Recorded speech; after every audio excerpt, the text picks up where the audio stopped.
Most people think they're burnt out, but if you've been feeling tired, flat, and strangely resentful, there's a good chance you're not burnt out at all. You might be doing something way quieter and way more common.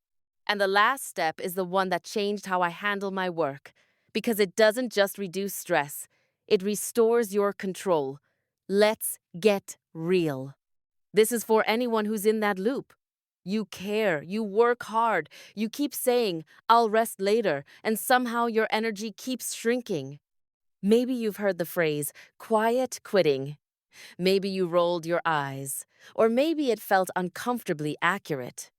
In this video, you'll learn the difference between burnout and what I call operating under protest. You'll learn how to spot the signs fast, how to decide whether you should adjust your boundaries or change your environment, and a simple framework to get your motivation back without pretending you're fine.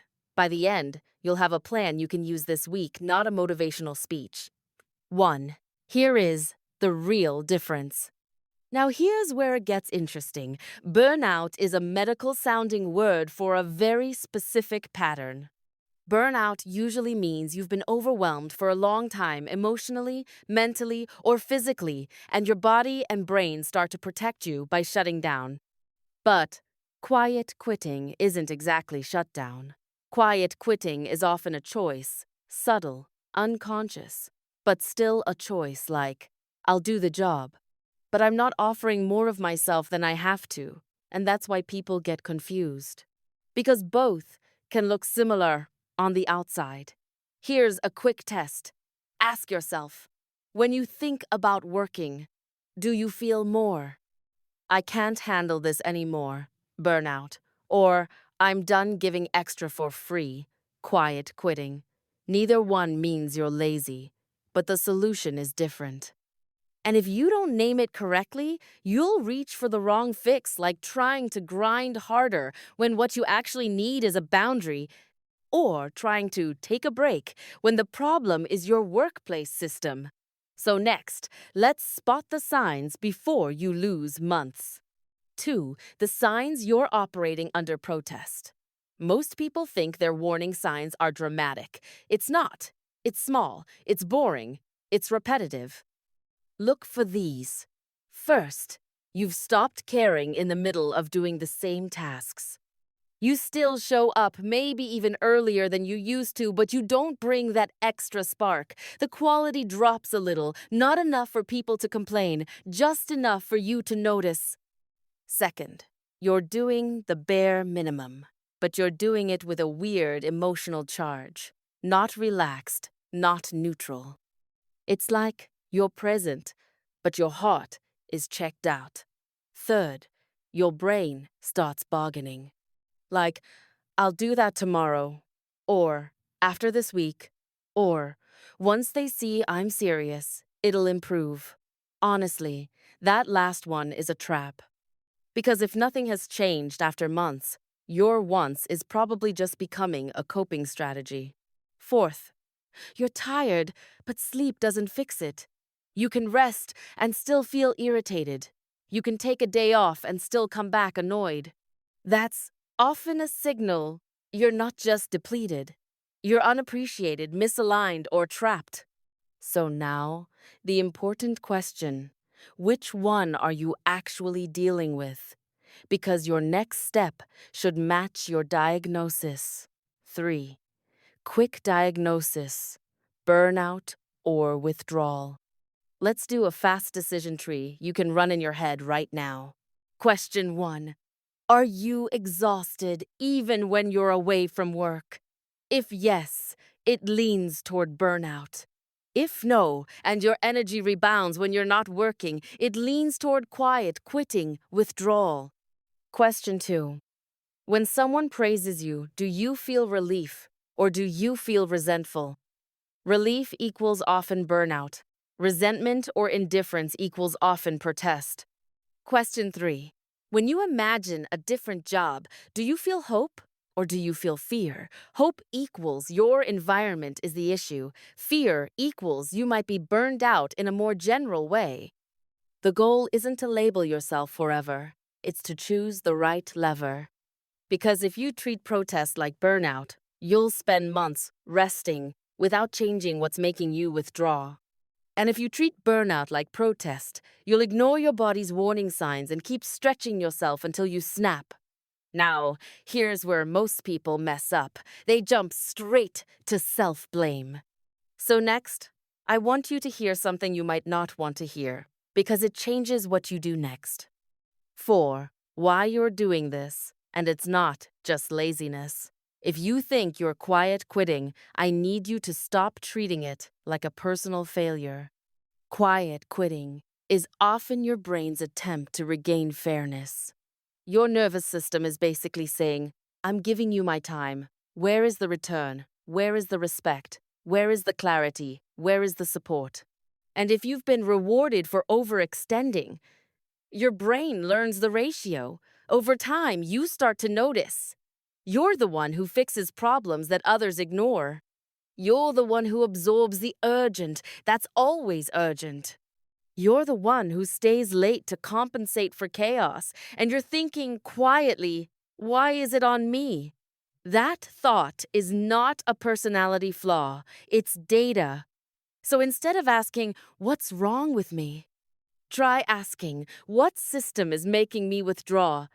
That shift is powerful because once you see it as a system, you can adjust it.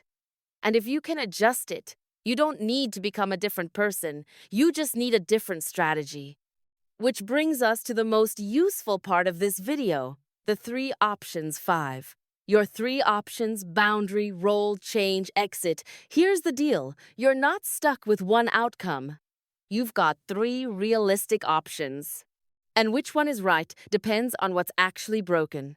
Option A: set boundaries without shrinking your impact. This is for when you still believe in the work, but the demands are unfair. Your goal isn't to stop caring. It's to stop donating energy where it's not appreciated. Examples: I can do X by Friday, but not X plus Y. I can join that meeting, but I won't own follow-up unless it's assigned. I'll respond within 24 hours on weekdays. After that, it's a cue, not an emergency. Option B: adjust your role or workflow. This is for when the problem isn't the team, it's the way the job is set up.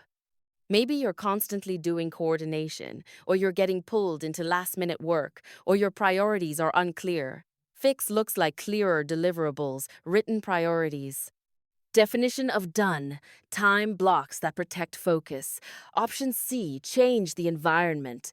This is for when the culture is the problem.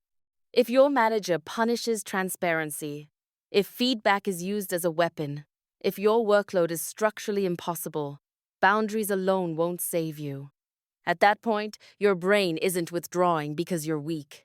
It's withdrawing because the reality is unsafe or unrewarding.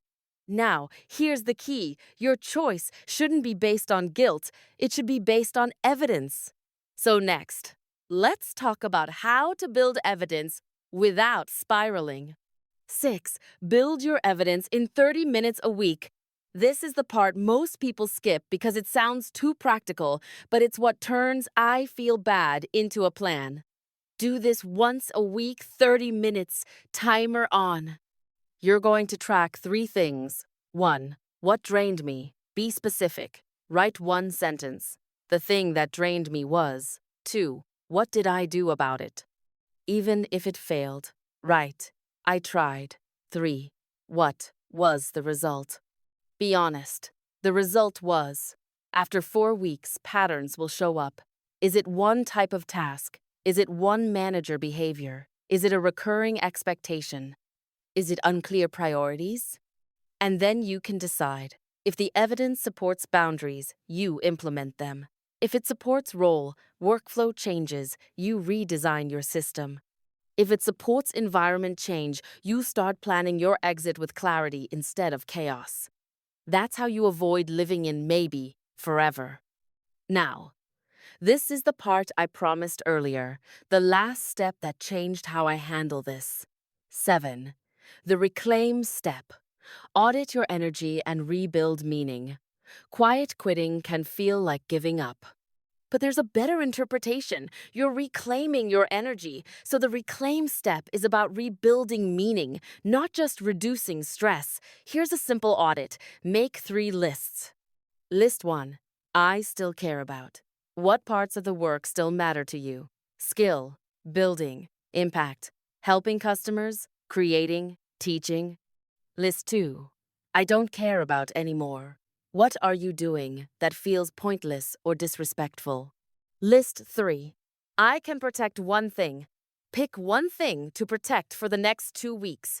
It could be one deep work block a day, one boundary you enforce consistently, one project you choose to do well and stop over-delivering everywhere else. Protection beats perfection. Because if you try to fix everything at once, you'll burn out again, or you'll just return.